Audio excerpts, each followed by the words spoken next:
Here is a high wind warning for Fayette, Greene, Madison, Union, Champaign, and Clark counties, and is in effect until 8 a.m. Monday. South winds 20 to 30 miles an hour with gusts up to 60 miles an hour will blow down trees and power lines. Widespread power outages are expected. Remain in the lower levels of your home during this windstorm and avoid windows.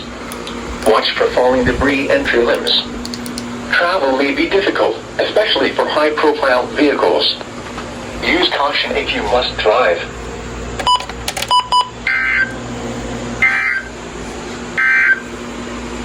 Now here is the official